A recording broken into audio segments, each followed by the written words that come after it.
Okay, we're looking at Atwoods Machine here. So let's go 3 kilograms, 4 kilograms, and it's up and over a wheel. There's a couple of things we're interested in is the tension in the rope, the tension in this string or rope. We could also be looking at what the speed is for when this 4 kilogram thing hits the ground, or we could be looking for the time it takes. Also worth noting that this is not a physics video, this is a maths video, so I'll be looking at the maths behind it, not just using some physics rules. Okay, so let's look at the speed. So we want to look at this system as a whole. The string just connects the two things together. So as a whole, I hope we understand that we've got a net force of 1 kilogram acting down. Force equals ma. So mass is 1 and A is 9.8.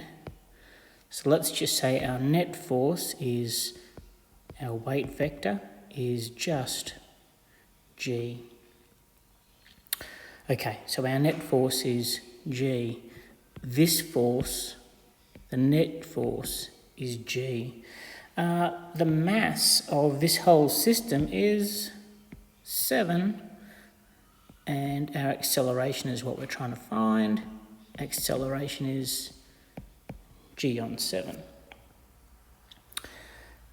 So as a maths thing, we're going to go that our velocity time graph is, the gradient is our acceleration, which is G on 7t plus c. Clearly we're going to make c 0, so it starts at 0 velocity. And we are told here that the thing is 2 meters above the ground, 2 meters above the ground.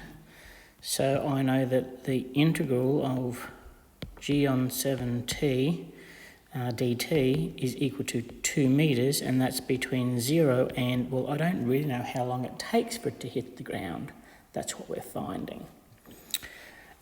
Okay, so when we integrate it, 0x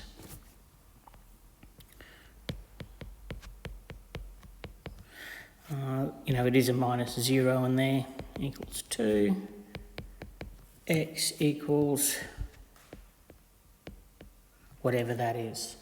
That's how long it takes to reach the ground, and interestingly enough, we've got a velocity function, so the velocity after this is just times, and clearly nothing really is easy there to cancel, so you're just going to put it in your calculator and get 2.366, and it's meters per second, which is the answer. I'm going to do my best here to, there you go, take a snapshot of that, because I'm going to rub some of that out. I guess not the answer. The other thing that's interesting is the tension.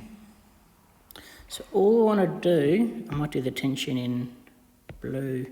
I just want to look at this 3 kilogram weight here. So this 3 kilogram weight has so rather than looking at it as a whole, I'm just narrowing in on this 3. So clearly there's a weight here, which is 3g going down, and the tension is going up, but we also have an acceleration up, and we know the acceleration is g on 7. If it wasn't moving, we'd be happy that the tension is just 3g, but it is actually moving, so because you're pulling that 3 kilograms up, this string actually has a bigger tension. I don't know whether you can picture that. You're pulling a bucket out of whatever, and you're pulling it upwards with an acceleration, therefore the tension's pretty tight on the string holding the bucket. Okay, so when we look at force equals mass by acceleration, Our right-hand side is our mass, which is 3, and our acceleration, which is g on 7. G on 7. Now, the forces involved here, I've got a tension going up. Let's take up as positive. So tension is going up and 3g is going down. Oh my gosh, tension is just going to be 3g plus, which is 24g on 7, which is about 33.6 newtons. Okay. So that's the tension on the rope. What would happen if I didn't take the 3 kilo, but I took the 4 kilo? Here's my tension going up. Here's my weight going down, so it's 4g going down. I know my acceleration is equal to g on 7, and the acceleration is down. So if you think about it, if you were holding that 4 kilogram weight by a piece of string and it wasn't moving, the tension would be 4g, because that's just what it is. But if you release the rope a little bit and let the thing accelerate, drop away from you, that tension is actually less on the rope. Anyway, so again, we're going to say F equals ma. Force, we've got tension going up and we've got 4g going down. We've got a mass of 4g and the acceleration is g on 7. 4g. It's not 3, it's 4. Mass is just 4. Oh my gosh. Mass is just 4. And the acceleration is g on 7.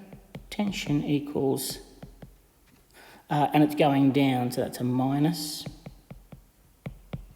What's 4g minus 4g on 7? Guess what it is? 24g on 7. So no matter which one you look at, you just want to look at one of those things in Atwoods Machine to get your tension. Whew. Okay, that was fun. Let's have a look at this tension one. Sorry, long video, I'm doing 2 questions, but if we do, we should be right. We should get this. Here's Atwoods Machine. I've got a mass here and a bigger mass here. And all we're looking for is the tension. So I'm going to look at this. I guess I can do it in green again. I'm looking at that mass there. I've got tension going up. And I've got an mg going down. So F equals ma.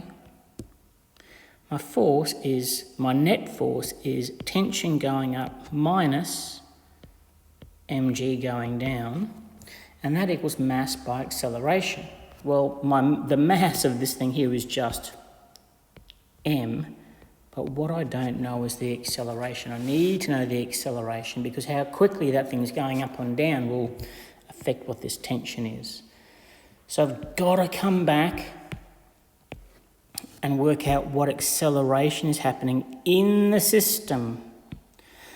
So hopefully you're okay to say that the net force down is just m down, because I've got 2 down here and 1 down there. So the 1 counteracts the 2, just leaving a net result of 1 mass going down, net force going down. So F equals ma. My net force is m. The mass of the system is, there's 1 m there and there's 2 m's there, so there's 3 m's, and that's my acceleration. So my acceleration will be m on 3m, which is just a third. Acceleration is just a third of G. So our forces have a G in there, don't they? Sorry, forgot about that. So it's going to be G on 3. Acceleration will be G on 3. Okay. So my acceleration is G on 3, which means I can now fill this in with, I'll go back to my green.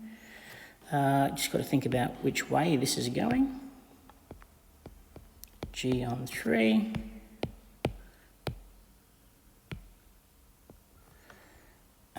And tension equals mg plus mg on 3. 1 plus a third is 4 thirds. So there's my tension, 4 mg on 3. Just to make this video a little bit shorter, I think you need to focus on the 2m and get that out as well. You need to do it both ways. So down is going to be 2mg, up is going to be tension, and don't forget when you're looking at your acceleration is going to be down. So there's going to be a negative in there. But make sure you can get that out both ways so that you show some understanding of what's going on here in Atwoods Machine.